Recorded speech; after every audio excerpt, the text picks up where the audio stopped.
Estamos compartiendo los secretos de la Kabbalah. Muy buenos días, bienvenidos a un nuevo miércoles para brindarles nuevamente los secretos de la Kabbalah desde aquí, desde Radio Dakota 104.7. Estoy en un ángulo mejor sentado, Javi, ahora, ¿no? Cambiamos. Hicimos un cambio, la gente no nota, pero nosotros lo percibo gratamente. Y para el programa del día de hoy, bueno, tenemos no menos aquí el jueves Hanukkah, que es un evento que podemos ya mismo contar qué significa, cómo conectar, cuál es la energía, por qué estar presente en Hanukkah. Bueno, ni hablar que estamos en la... Aclaramos, estamos ya hace varios días en Hanukkah. El jueves lo que tenemos es esta fiesta de Hanukkah. Estamos en el cuarto día de Hanukkah. Y mañana jueves tenemos también la luna nueva de Capricornio. Esta es una semana que tiene la energía y las distintas aperturas y posibilidades de conexión. Estamos en el mes de los milagros. Sí, específicamente en la semana de los milagros, porque de eso es lo que se trata Hanukkah. Para aquellos que quieran entender más profundamente qué significa Hanukkah, entrando en nuestro Facebook van a encontrar, además de instrucciones de cómo encender las velas, cómo conectar con esa luz, también van a encontrar un trabajo práctico diario. Estamos publicando todos los días. Durante los 8 días de Hanukkah se encienden 8 velas o 8 luminarias. Está bueno contar, Javier, porque en la calle hoy por hoy están las Hanukkah puestas. Yo pasé por Parque Centenario y por otro lado están puestas en la calle. A lo mejor la gente pasa, ve un candelabro y estaría bueno entender por qué está, qué significa.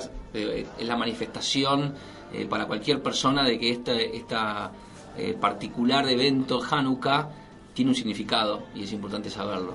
Bueno, más allá de la práctica o del ritual de encender las velas, que lamentablemente para la mayoría de la gente que prende velas de Hanukkah no es otra cosa más que un ritual o algo que le da a la persona identidad como parte de un pueblo, de una religión, y eso está muy alejado de la opinión o el conocimiento cabalístico de el por qué encendemos estas velas de Hanukkah, al punto que la mayoría de la gente del mundo enciende velas literalmente, una vela de cera con una mecha, y eso es lo que encienden, cuando sabemos que la forma, digamos, más apropiada o la mejor forma de conectar con la energía de Hanukkah es a través de encender luminarias de aceite, en lo posible de aceite de oliva, porque la fuente del milagro de Hanukkah no proviene de una llama, sino proviene del aceite. Y como todo, lamentablemente, cuando en el tiempo las cosas dejan de tener un sentido espiritual y se convierten en una tradición o en un ritual religioso, la gente termina haciendo una acción que no genera ningún tipo de revelación de luz, y eventualmente lo deja de hacer, porque ¿quién va a trabajar sin que le paguen? ¿Hasta cuándo una persona sigue haciendo un ritual o haciendo algo por su religión sin recibir nada a cambio?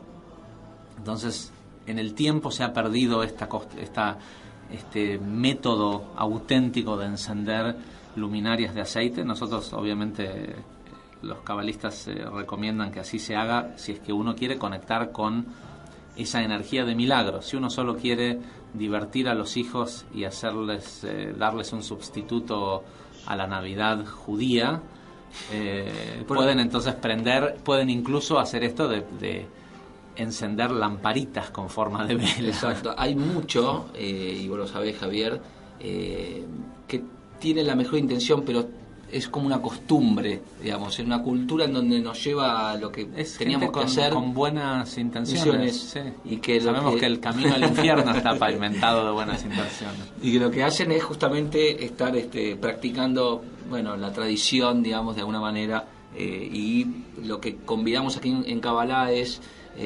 justamente descubrir lo que está detrás de todo ese ritual tradicional. Bueno, para la gente que quiera saber con más detalle espiritualmente qué significa Hanukkah en nuestro Facebook, además de una conexión diaria que explica, porque son 8 luminarias.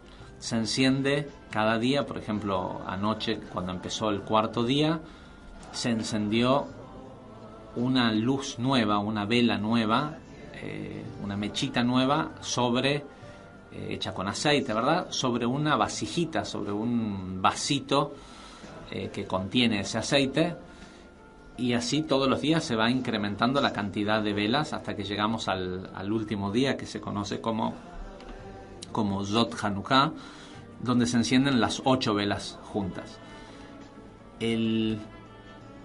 Esto quiere decir que cada día de Hanukkah se enciende una vela, una luz, una luminaria, adentro de una vasija. Y nosotros, o aquellos que han tomado el curso mínimo de introducción a la Kabbalah, saben la relación que hay entre la luz y la vasija. Y la idea y el propósito general que tiene Hanukkah es bajar la luz de Binah, de la Sefirá, o de este transformador cósmico de la luz del Creador en su nivel de Binah, bajarlo a el nivel de Malhut, que es la tierra. Binah es lo que está por afuera de la fisicalidad de nuestro mundo y de las 7 firmamentos o las 7 capas de la atmósfera, y es lo que esa frase que se escucha tantas veces, el cielo en la tierra. Bueno, la luz de Binah en la vasija de Malhut es eso, es traer el cielo a la tierra. Ahora, en el proceso, cada uno de los días se va encendiendo una luz en una vasija. Por ejemplo, el día de hoy corresponde a la luz de Netzach en la vasija de Tiferet, ¿sí? Estos son diferentes sefirot del árbol de la vida. Y cada una de estas conexiones entre un tipo de luz y un tipo de vasija tiene un significado esotérico que no es el exotérico, que es simplemente prender un día más, de una vasijita más o una luz más para llegar al octavo. Y eso está explicado en nuestro Facebook día a día. Por otro lado, también van a encontrar un link que dice clase del poder, creo que se llama, el link dice clase de Hanukkah o el poder milagroso de Hanukkah o algo por el estilo, pero van a ver, es el único link que está puesto en los últimos 3 o 4 días que es un archivo de audio para bajar. Es una clase de un poquito más de 1 hora que explica realmente de qué se trata Hanukkah. Para resumirlo, porque mucha gente está diciendo, bueno, ¿qué hago? No. Para resumirlo, tenemos unos tips. Hanukkah, históricamente, lo que sucedió fue que cuando Alejandro Magno conquistó el imperio sirio griego, conquistó la mayor parte del mundo habitado en ese momento, y entre sus conquistas llegó a Jerusalén. En un principio, Jerusalén fue el único lugar que Alejandro Magno conquistó y que no gobernó. Es decir, cuando llegó a Jerusalén, en lugar de hacer lo que normalmente hacía, que era matar o tomar control de los saquear líderes, todo y tomar...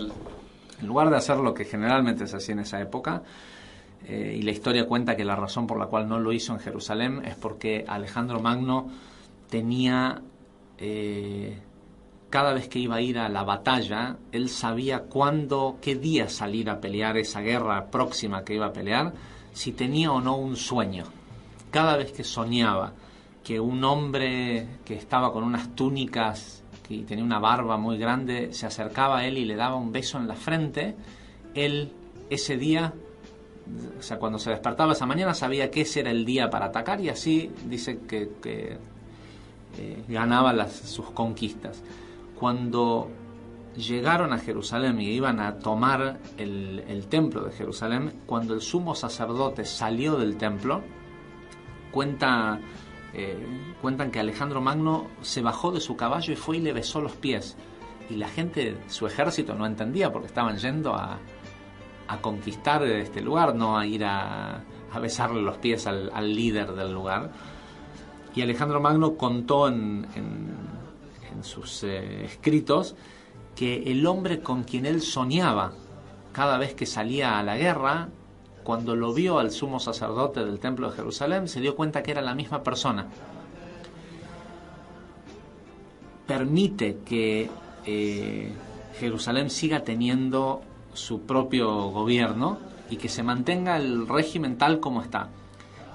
El problema es, o que lo que terminó sucediendo, es que para cuando Alejandro muere, había mucha gente del imperio griego que vivía en Jerusalén.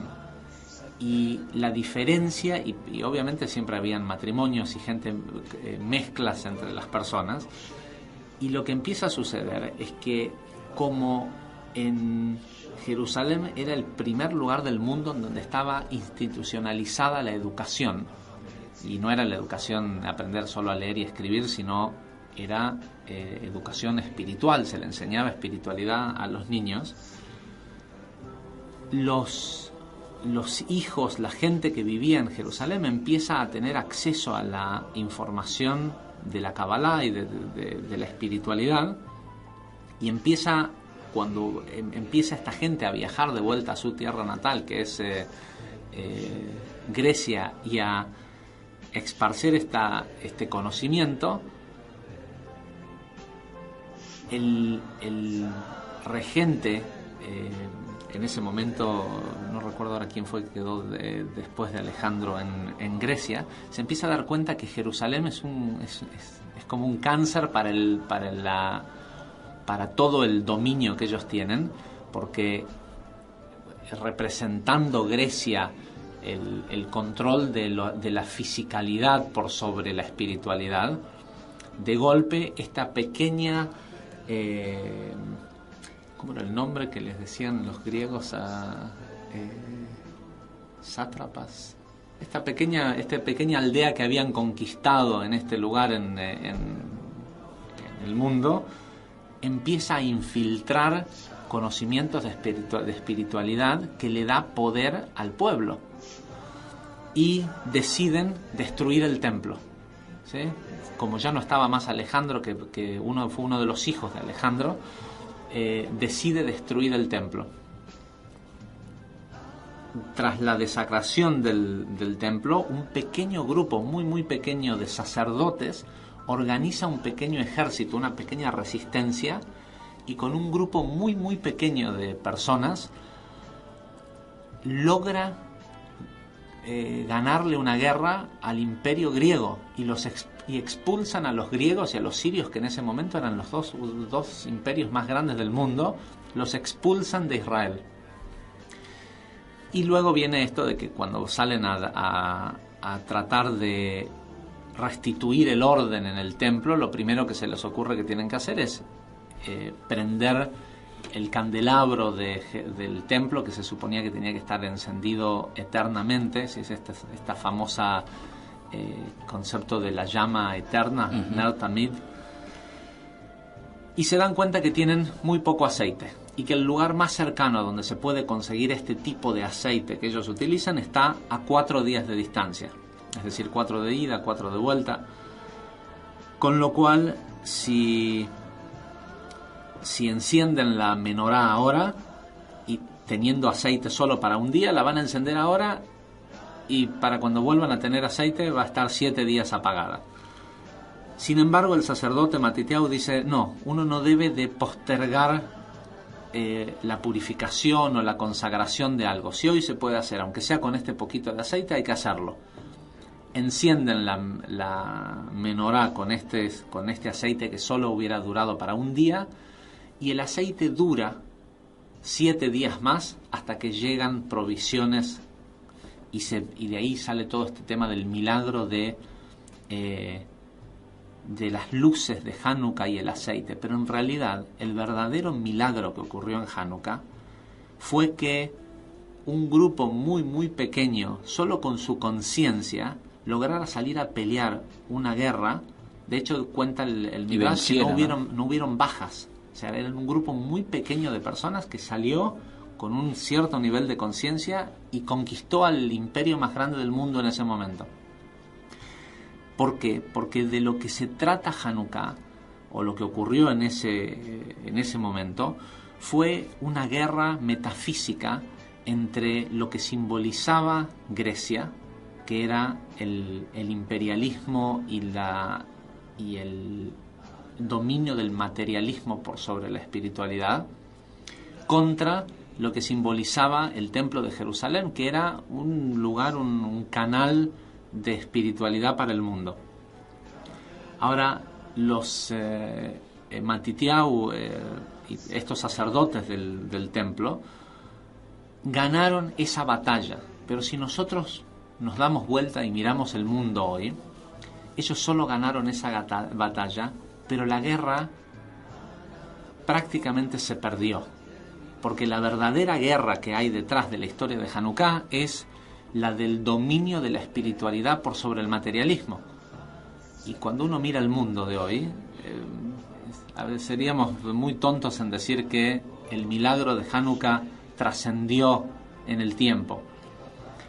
Sin embargo, cada vez que aparece en los portales cósmicos del tiempo esta puerta que se llama Hanukkah, a través de la conexión que nosotros hacemos con las velas, tenemos la posibilidad de que nuestro espíritu le gane a nuestra materia, de que la conciencia de nuestro alma domine a la conciencia del cuerpo y de esa forma revele el verdadero conocimiento, la verdadera sabiduría y la capacidad de generar lo que hoy la gente le llama milagros, pero le llamamos milagros porque no ocurren seguidos. Si ocurrieran todo el tiempo, si más personas tuvieran dominio desde su espíritu sobre su cuerpo, este sería un mundo lleno de milagros. Eso que llamamos extraordinario sería algo cotidiano, totalmente ordinario, que me atrevo a decir, Javier, que hay mucho de extraordinario hoy en nuestras vidas, pero que a veces no logramos ni siquiera apreciarlo,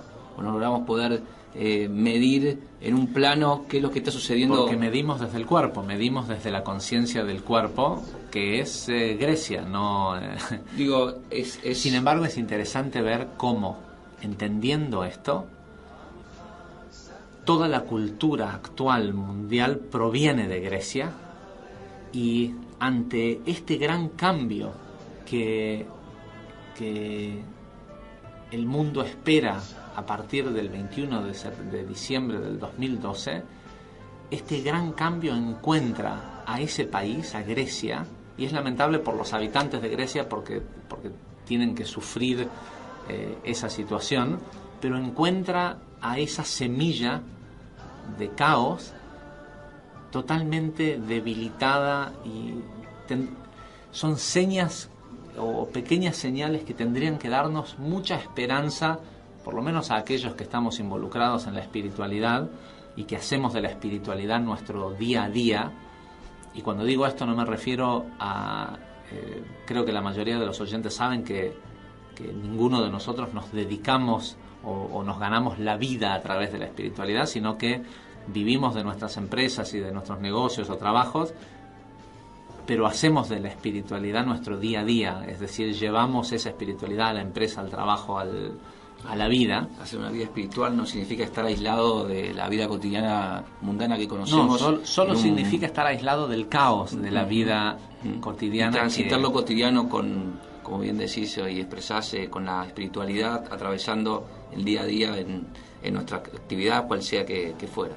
Y creo que bueno que este Hanukkah, este año y las señales que nos da el mundo, la situación mundial, mostrándonos aquellos sistemas que surgieron desde la antigua Grecia, los mercados financieros, todo lo que se ve que está colapsando hoy, nos tendría que dar bastante esperanza de lo que viene, por lo menos para los que dependemos en nuestra vida cotidiana de lo espiritual. Es decir, para aquellos que dependemos o sentimos, creemos y vivenciamos que el sustento que tenemos proviene del universo, de la creación y no de la especulación bancaria, por lo menos para nosotros, y espero que cada vez nosotros incluya muchas más personas, lo que se viene es muy prometedor.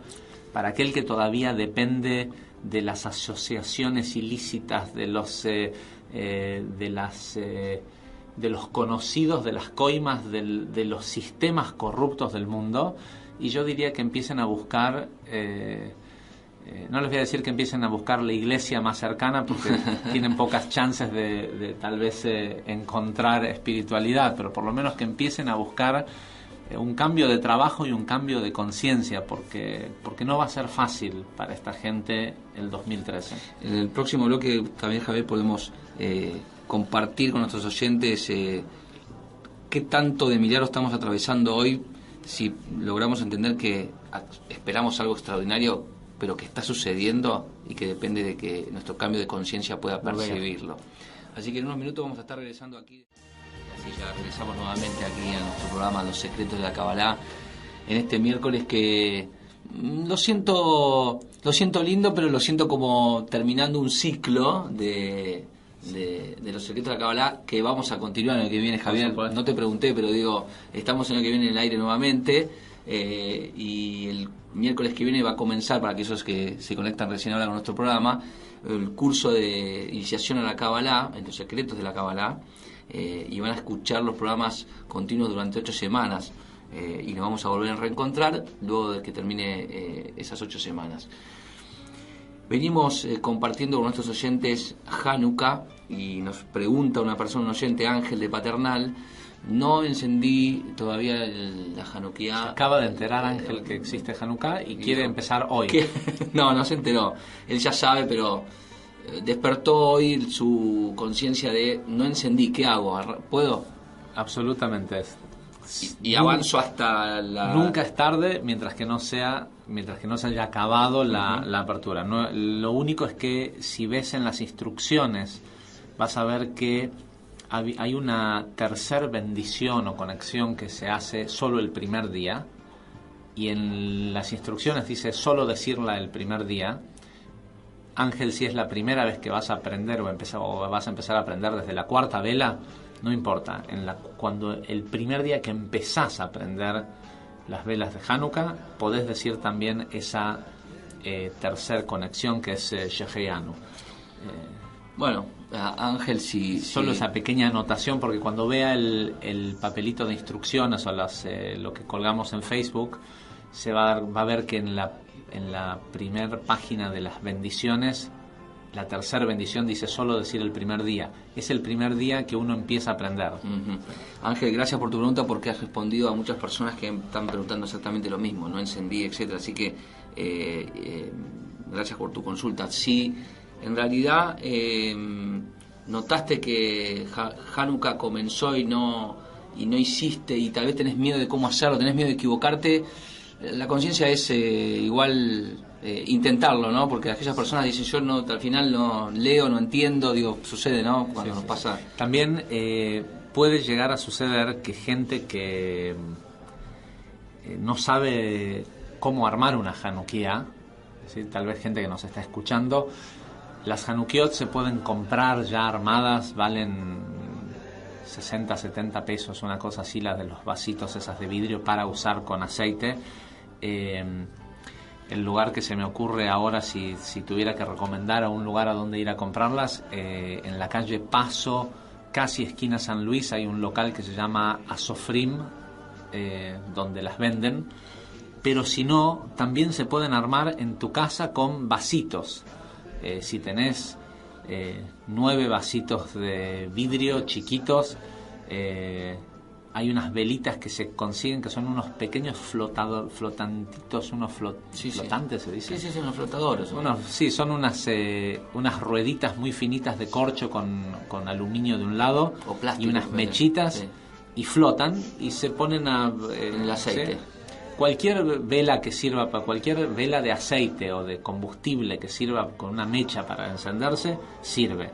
Como les digo, la forma tal vez por ahí más sencilla para alguien que no tiene todo el instrumental es 8 vasitos chiquititos de tipos de esos vasitos de shot para tomar licorcitos. Los de tequila. Los de tequila, se les pone, qué sé yo, 70% agua para no tener que gastarse 10 litros de aceite y que las velas duran prendidas una semana. 70-80% agua, el último 20% de aceite de oliva, la velita flotando, se las pone alineadas para que uno pueda hacer la progresión tal como aparece. Van a ver que en el documento ese que está en Facebook de instrucciones está muy explicado la fotito con las flechitas y cómo se ubican y las llamitas y demás. Dijimos tequila y Diego levantó la mano diciendo, vasos yo tengo para todas las personas. Llamen a Dakota. Llámenme que tengo. No, vasos de tequila sí, dijo. Bueno, decíamos que íbamos a compartir, porque siempre hablamos, ¿no?, los milagros o lo no extraordinario que existe en nuestras vidas, pero que solamente lo decimos cuando nos sucede algo en particular. Y me atrevo a decir, Javier, que cotidianamente nos suceden cosas extraordinarias. O somos parte de lo extraordinario en nuestras vidas, pero no tenemos el plano para apreciar. Bueno, gente que se conecta con la espiritualidad, sale de situaciones, dice, estoy contento ya de respirar todos los días, de ver a mis hijos estar felices, de llegar a mi casa y tener un hogar, de quien me recibe, y logra conectar con lo extraordinario que resulta eso cuando en realidad salió de un sanatorio por algún accidente o lo que fuese que le haya sucedido. Estoy feliz porque tengo mi trabajo, cuando en realidad tal vez viene de situaciones difíciles o de situaciones apremiantes económicas, y vuelta a conectar y apreciar esto cotidiano. Sí. Pasa fundamentalmente por la apreciación, pero yo te voy a plantear otra cosa. Podríamos decir, porque creo que algo que sucede mucho es que hay grandes milagros esperando a las personas, esperando a que la persona corrija su conciencia o corrija un quehacer, el cómo hace las cosas, para que ese milagro se manifieste. Y el milagro lo persigue a la persona en los momentos de sus peores sufrimientos, y la persona no lo ve que está ahí al lado, porque tiene que hacer algo, tiene que hacer un cambio para conectar con ese milagro. Y yo te hago la pregunta, si conocieras a una persona que está injustamente preso, lo culpan de algo, de algún crimen que no cometió, y por cuestiones de poderes, vemos injusticias o cosas que aparentemente son injustas en el plano judicial, sobre todo esta semana que está muy, muy en boca de todos. Una persona que por una injusticia cae preso, y de golpe yo te dijera, bueno, de estar preso lo nombraron rey del país en donde estaba preso. Qué sé yo, es como decirte, no sé, un chico que está haciendo militancia política en Argentina, y por la razón que sea, para sacarlo de lado, le inventan algo y lo meten preso, y después le dicen, ¿sabes qué? Vení que vas a ser el presidente de la nación. Es un milagro. O sea, cualquiera diría, bueno, es realmente algo extraordinario. Había tantas asociaciones allí, particularmente vinculado a lo político, si sucede eso puntualmente, que no sé si llamarlo extraordinario o no, pero por la connotación que tiene el aspecto de convertirse en presidente político de golpe, sí. ¿No? Ahora, ¿por qué traigo esta historia? Porque esa es parte de la energía de la semana y parece algo sumamente milagroso. Estamos en la porción del Zohar o de la Torah que corresponde a la sección que se llama Miketz, y en esta sección se habla de Yosef, José, que estaba preso en una cárcel en Egipto. El faraón tiene injustamente preso, el faraón tiene un sueño o dos sueños que no sabe interpretar, y uno de los consejeros de uno de los ministros del faraón, que también había estado en la cárcel y conoció a Yosef, le dice al faraón, le dice: yo conozco a un muchacho joven que está preso, que cuando uno le cuenta un sueño, no importa el sueño que uno le cuente, él lo interpreta, y como él lo interpreta es como se da. El faraón dice: tráiganme rápidamente. ¿Sí? Hay una expresión en la Torá que le dicen, no le dicen tráiganme a Yosef, le dicen tráiganlo, sáquenlo de la cárcel rápidamente y que venga a interpretar mi sueño. Interpreta el sueño del faraón y el faraón le dice: ¿sabes qué? Desde ahora vos vas a ser el rey de Egipto, porque pudiste ver esto y veo que tenés la capacidad de interpretar, de entender los mensajes espirituales. Si el faraón se da cuenta que si no le da a Yosef el poder sobre Egipto, se van a morir de hambre. Aquellos que conocen un poco la Biblia saben de qué historia estoy hablando, los que no, léanla porque es interesante. No da el tiempo ahora de explicarlo con mayores detalles en lo que no es el gran mensaje espiritual. Ahora, la porción de la semana se llama Miketz y empieza diciendo Vaí Miketz, y al final de 2 años el faraón tuvo este sueño. Y la gran pregunta que todos los comentaristas de la Torá hacen es: ¿al final de qué 2 años? No es que hacía 2 años que lo habían metido preso a Yosef, hacía mucho más tiempo. No es que pasó algo en particular en esos 2 años, pero sí pasó algo exactamente 2 años antes de ese sueño. Y lo que sucedió es que Yosef interpretó los sueños de este ministro, que es el consejero que ahora le dice al faraón: allá está Yosef que sabe interpretar sueños, y se dio exactamente como Yosef dijo el sueño 2 años antes. Y en el momento en el que, interpretación que Yosef le dio al sueño del ministro, del bartender, ¿cómo se dice? El que le hacía los tragos al faraón. El barman del faraón. La interpretación que le dio fue: en 3 días vas a ser liberado y vas a salir de la cárcel. Cuando sucede eso, 3 días más tarde lo llaman y le dicen: el faraón dio un indulto para todos sus sirvientes que están presos. Y Yosef le dice: cuando lo veas al faraón, no te olvides de mí. Y los sabios de la Kabbalah nos dicen: porque le pidió a una persona que moviera influencia por él, tuvo que estar preso 2 años más. Nos dice que de hecho Yosef estaba listo para salir. Su corrección, lo que le tocaba pasar por la vida, lo ponía en la situación en donde estaba listo para salir de la cárcel. Sin embargo, por haber dicho no te olvides de mí, y la porción de la semana anterior termina diciendo: y el jefe de copas del faraón se olvidó de Yosef. ¿Sí? Por ese pequeño error se retrasó 2 años su milagro. La razón por la cual fueron 2 años, y no vamos a entrar en los detalles más profundos de esto, es porque esos 2 años corresponden a Biná y Zeir Anpin. Son 2 niveles de conciencia, que es también lo que representa Hanukkah, traer la luz de Biná a través de Zeir Anpin a que se manifieste, a Malhut.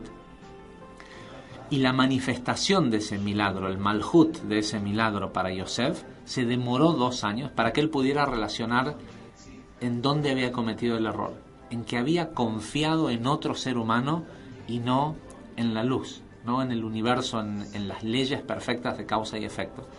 Y muchos de nosotros cometemos este error, que ante alguna dificultad, o cuando siempre el momento más oscuro de la noche justo antes del amanecer. Y muchas veces la vida hace que la gente pase por momentos oscuros porque hay un gran amanecer que espera. Pero si la persona en el momento de oscuridad empieza se olvida que la luz proviene de la luz misma y no de un tercero, de otra vasija, de de otra persona que seguramente tiene sus propias carencias y que a la hora de acordarse de alguien se acuerda de las carencias propias antes que la de los demás, porque así es como funciona la mayoría de los seres humanos. Si la persona depende de otros, retrasa la manifestación de sus propios milagros. ¿Sí? Cuando dependés de, no, pero yo conozco a alguien en AFIP, o no, yo conozco a alguien en el Poder Judicial, o aquí o allá, o alguien es conocido del hijo de no sé quién, de la presidenta o del otro, y del presidente de esto, del jefe de gobierno, y empiezo a creer que mi éxito depende de que otras personas se acuerden de mí, y es más, y pongo en poder de otros la manifestación de lo que ocurre en mi vida, es muy poco probable de que se dé, porque en el momento en el que yo con mi derecho de conciencia transfiero la solución de mi problema y la pongo en responsabilidad de otro, seguramente ese otro no piensa en mi problema tanto como piensa en sus propios problemas. Entonces, ante mi desafío, el esperar que otro lo solucione, pensar que el aumento de sueldo depende de que mi jefe me lo dé y por eso le tengo que chupar las medias, ¿sí? Si la persona está lista para ese aumento de sueldo, ese cambio de puesto, lo que sea que está buscando, esa salud, esa mejor relación de pareja, llévenlo al ámbito que sea de la vida, en el momento que lo pongo en manos de otros, estoy entregando mi vida y estoy quitando responsabilidad y capacidad de responder. Tenemos que saber que tenemos una fila de milagros que nos persiguen por la vida, esperando a que nosotros nos hagamos cargo de nuestra propia vida y de entender que lo único que genera la manifestación de esos milagros es que yo le muestre un campo propicio en el plano espiritual. Cuando yo esté entero, cuando yo no dependa de eso para mi felicidad y demás, ahí es cuando puede manifestarse. Es como los bancos que te prestan plata cuando no la necesitas. La luz se manifiesta cuando vos le mostrás que no venís desde la carencia o de pensar que depende de otros, sino solo depende de la relación que vos tenés con la luz. Para estar listos entonces para poder conectar con los milagros, para poder hacer que nuestra vida y nuestros cotidiana transitar esté manifiesto y esté despierto en nuestras vidas. A partir del miércoles que viene comienza el curso de iniciación a la Kabbalah, que van a poder absorber una base importante de conocimiento para después ir también tomando las clases de Zohar y seguir escuchando nuestro programa y disfrutar y poder estar apreciando todos los aspectos que compartimos. Aplicarla, por supuesto, que va a ser justamente, si se quiere, el secreto propiamente dicho de la Kabbalah. Así nos despedimos del programa el día de hoy, Javier. Nos vamos a volver a encontrar pronto. Diego, un placer compartir. Buenas fiestas, buen año.